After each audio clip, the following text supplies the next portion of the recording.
Today in this video I want to speak to you about two words that are used interchangeably with regards to electricity supply and energy in particular, and those words are clean and green. Now the word clean and green in my mind is relative to what you're trying to use with regards to energy or electricity supply, and to just start off, I want to bring in the word renewables as well, because the word renewables is also used in a very loose way in the energy sector, and specifically in the mainstream media and by politicians. So what is renewable? What is clean and what is green? Now clean to me means clean. Now does it mean cleaner or does it actually mean clean? I don't know any form of energy that is clean, because to me, when I look at energy, I look at the process of actually harnessing that energy, the products or whatever way you might use to use or utilize that energy, and that inherently needs manufacturing. If we look at, and manufacturing is inherently a dirty process. So I don't think that any form of energy or electricity generation can be seen as clean. There's no such thing. You can have cleaner forms of energy, and you can have more green forms of energy. But I think that's where it ends. When it comes to renewable energy, if you actually think about the sun and the wind, it's obvious to know that the sun itself and the wind is renewable. The methods used to harness the sun's energy as well as the wind energy, they are certainly not renewable, because a solar panel does not last forever, and neither does a wind turbine. So when you speak about renewable energy, I usually say so-called renewable energy, because what are you actually referring to? And if we understand everything in context, it's easier for us to understand what it means to have coal, what it means to have nuclear, what it means to have wind energy, what it means to have solar energy, what it means to have gas and use that as energy, what it means to have geothermal, and the various forms of solar energy that you get. I mean, you get plants that actually melt salt and use that as a storage capacity, and which are the solar CSP projects. There's many different ways of harnessing energy. I mean, throughout the ages, people would just, or animals would even just lie in the sun to get the energy from the sun. Now certainly that doesn't get dirty, that would be clean energy, but even the sun has rays that can damage your skin and cause cancer and various other things. So when it comes to wind energy, the wind actually blowing can blow a boat with sails, and that energy can be used to navigate the globe. I mean, as the earlier people like the Portuguese and so on that traveled all over the world, they used wind as a means of energy to actually propel them to wherever they wanted to be.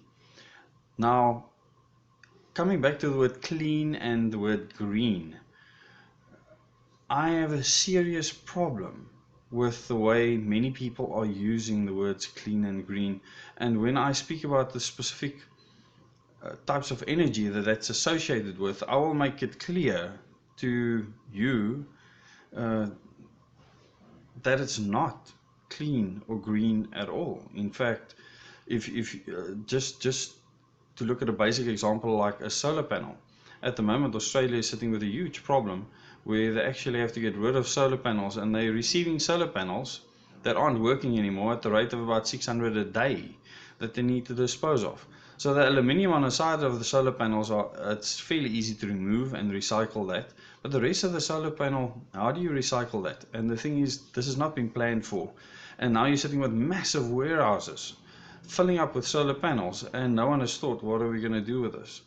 So to call it clean or green, I have a serious problem with that, because that's certainly not the case. Now I myself believe in the cleanest form of energy that we can get, and the most affordable form of cleanest energy. And there you have to look at output versus economics versus the specific technology. And it has to start with how you mine, manufacture, install, commission, run the project, and then decommission the project at the end. All of those things need to be taken into account. What do you need to support whatever that type of energy supply project might be? In the case, for instance, of wind, you need coal or nuclear or some form of baseload gas to actually back it up when it's not working. Or you need storage for that energy. Huge battery bank storage. Now, if you want battery bank storage, you need to include that cost with regards to wind energy to actually look at the total cost of actually needing that type of technology. With nuclear, you need to look at all the people that you need to train, all the safety precautions, the decommissioning of the plant.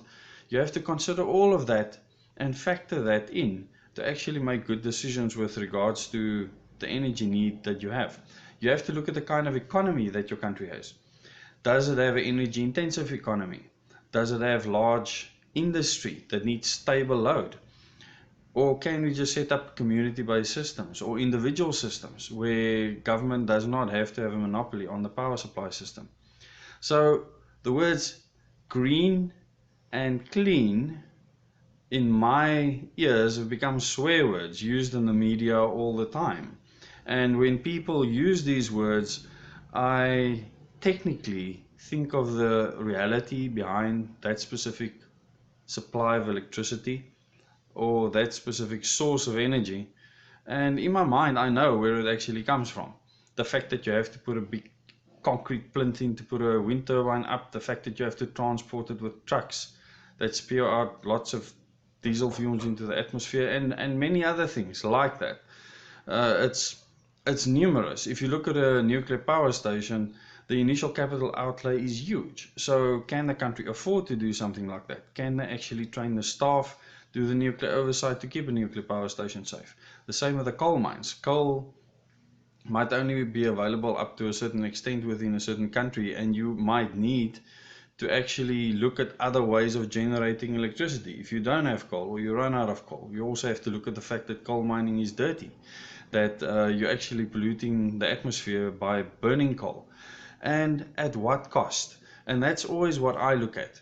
If we want to preserve human life, and that's one thing that electricity has done to a great extent, what are we willing to sacrifice for that saving of that human life?